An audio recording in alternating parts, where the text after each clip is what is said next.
พร้อมออกเดินทางวันที่2ของการศึกษาดูงานที่ออสเตรเลียล่ะจ้ะพี่น้องจ๋าหลังจากเฮาออกจากที่พักกินข้าวกินน้ำกินอาหารเช้าเสร็จสับแล้วเรียบร้อยโซเฟอร์หนุ่มรูปหล่อใจดีเฮาก็สินำพาเฮาไปสวนสัตว์ฟาร์มคียบัมฟูน่าพาร์คกับพี่น้องพาไปเบิ่งสัตว์สาวาสิ่งหลากหลายสายพันธุ์อยู่ในหันไปเบิ่งการบริหารจัดการน้ำในฟาร์มเพิ่นเฮ็ดจังไดจังบ่เน่าบ่เสียมาถึงแล้วจ้าเขามาหอดกับมาเฮ็ดอันนี้ก่อนหมู่เลยจ้าจ้าเอ๋สวัสดีค่ะตัวอะไรเอ่ยอะไรนะคะตัวนี้เขาเรียกตัวอะไรคะเมียแคทดูดิเขามาต้อนรับเราด้วยเขาเป็นสัตว์สังคม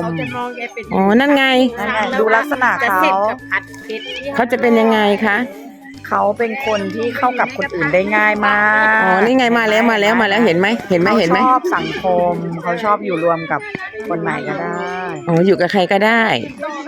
เขาสวัสดีค่ะเป็นด้วยนะนั่นไงอาริซ่าอันนี้เป็นบ้านแบบบ้านคนดั้งเดิมของที่นี่ใช่ซึ่งคนนี้เป็นคนฝรั่งเศสซึ่งเป็นที่เขามาใช่เขาสมัยสงครามตั้งเป็นอะไรนะเขาเรียกว่าอเมริกันตอนที่เขาจะมาเป็นสวนสัตว์ใช่ไหมใช่แล้วเขาก็แต่งงานกับคนที่นี่พื้นถิ่นที่นี่เมียเป็นคนที่นี่ได้เวลาขอเยี่ยมชมเบิ่งบ้านหลังเล็กๆของเพิ่นล่ะจ้าอยู่ในหันคันเป็นบ้านเฮาก็สิเอิ้นว่าเปรียบเสมือนเป็นพิพิธภัณฑ์ให้เบิ่งของโบราณแต่ดั้งแต่เดิมแต่เก่าแต่แก่อันนี้อยู่ประเทศเพิ่นนี่ก็คือกันกับบ้านเฮานั่นล่ะจ้ะก็สิรวบรวมเครื่องใช้ไม้สอยของจำเป็นอยู่ในบ้านอันก็สิแยกเป็นห้องรับแขกต่างหากห้องนอนต่างหากหม้องครัวหม้องเฮ็ดอยู่เฮ็ดกินต่างหาก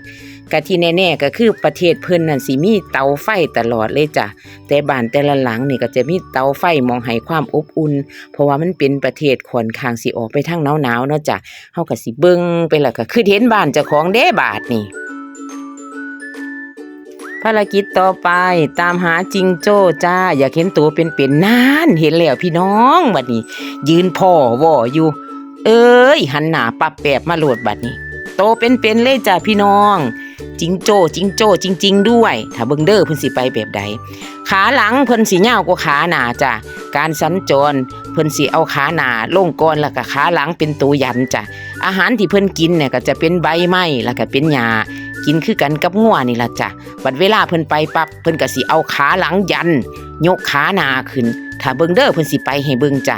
งวกหน้างวกหลังตัวแม่นั่นสิมีถุงใต้หน้าท้องตัวผู้นั่นสิมีไข่2ไข่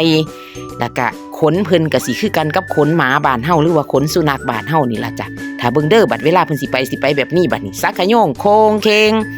เดืองบุบไปแล้วน่าของแท้จ้ะจิงโจ้ของแท้เลยไปแล้วเนี่ย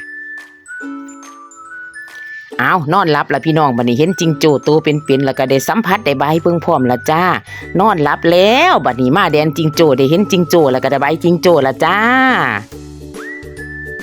สถานีต่อไปพร้อมออกเดินทางไปที่โกฟาร์มแต่อดีตฟาร์มนี่สิเป็นฟาร์มเลี้ยงงัวจ้ะเปลี่ยนจากฟาร์มเลี้ยงงัวมาเป็นสวนอัลมอนด์สาเหตุที่เปลี่ยนคือเป็นบริษัทจัดการในการลงทุนที่คุ้มค่ากว่าการทำฟาร์มโคนมฟาร์มเพิ่นทั้งเบิดก็พื้นที่ประมาณ 50,000 ไร่เป็นสวนบักอัลมอนด์ซะ 1,200 ไร่สวนมะเขือเทศ 1,800 ไร่ฟาร์มอยู่ในฟาร์มทั้งเบิดบริเวณเดียวกันนี่สิ 50,000 ไร่มีทั้งข้าวฟ่างแล้วก็มองนี่สิปลูกพืชเป็นพืชผสมเกสรเองโดยธรรมชาติอันบอกง่ายๆว่าลมพัดเกสรมันสิไปผสมกันเองโดยที่เฮาบ่ต้องเฮ็ดหยังฟาร์มนี่สิมีเพิ่งอยู่1หั่งแค่นั้นในสวนบักอัลมอนด์แล้วก็เป็นปีที่3ที่เริ่มเก็บเกี่ยวจำนวน480 ไร่ 300,000 กว่าต้นจ้ะพี่น้องก็สิมีคลองน้ำเป็นน้ำผิวดินแล้วก็เป็นน้ำบ่อบาดาล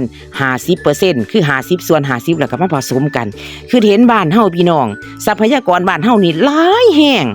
แต่ว่าการบริหารจัดการมันสิแตกต่างกันหม่องใดเดี๋ยวเอาไว้คลิปหน้าเด้อจ้ะหมอลำจังสิพามาเบิ่งว่าบริหารจัดการน้ำบ้านเพิ่นอึดกว่าบ้านเฮาพื้นดินเพิ่นสู่บ้านเฮาบ่ได้แต่เขาเจ้าเฮ็ดแนวใดบ้านเฮาเป็นแบบใดเดี๋ยวคลิปหน้าพ้อกันจ้า